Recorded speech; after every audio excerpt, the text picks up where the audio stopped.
Hello student, आज आप सभी लोग अनादर्श विलयन के विषय में पढ़ने वाले हैं।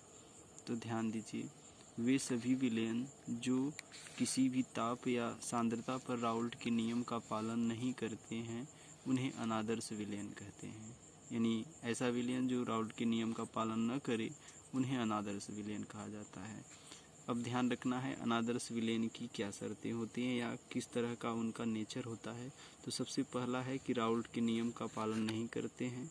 तो इस तरह से उसके जो फार्मूला होते हैं उन्हें लिखा जाता है P not equal PA plus PB, यानी विलयन का जो वाष्पदाब है वह विलायक और विलेय के आंशिक वाष्पदाबों के योग के बराबर नहीं होता है।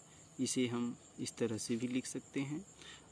सेकेंड है आयतन दोनों अवयवों के आयतन के बराबर नहीं होता, यानी जो अनादर्श विलयन होता है इसमें जो आयतन में परिवर्तन होता है वो नॉट इक्वल जीरो होता है। नॉट इक्वल जीरो कहने का मतलब है कि जो विलायक और विलेय को आपस में मिलाने के बाद विलयन का आयतन प्राप्त होता है वो आयतन विलायक और विलेय के आयतनों के योग के बराबर नहीं होता।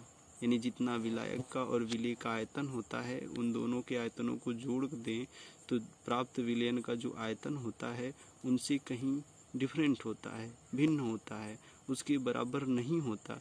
इसलिए हम इसे लिखते हैं डेल्टा भी मिक्स नॉट इक्वल जीरो, यानी आयतन में परिवर्तन जो होता है वो जीरो के बराबर नहीं होता है।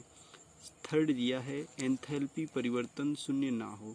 एंथैल्पी परिवर्तन शून्य ना हो कहने का मतलब होता है कि यहाँ पर अनादर्श विलयन में जब हम विलायक और विलेय को मिलाते हैं तो इससे या तो उसमें ऊष्मा का अवशोषण होता है या तो ऊष्मा का उत्सर्जन होता है, इसलिए जो उसकी एंथैल्पी होती है वो बदल जाता है, यानी वो चेंज हो जाएगा। इस कारण हम उसे लिखते हैं कि एंथैल्पी परिवर्तन नॉट इक्वल जीरो, यानी एंथैल्पी की तो अधिक हो जाएगा उस विलयन का की तो कम हो जाएगा, लेकिन वो शून्य कभी भी नहीं होगा।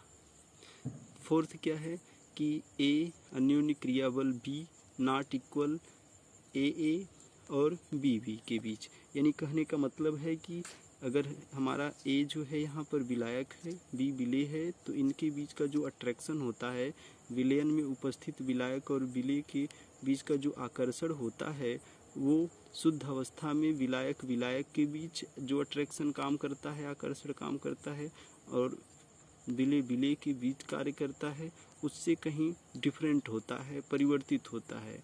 इस कारण से इसके आयतन भी परिवर्तित होते हैं। ये बात ध्यान रखना है आप सबको।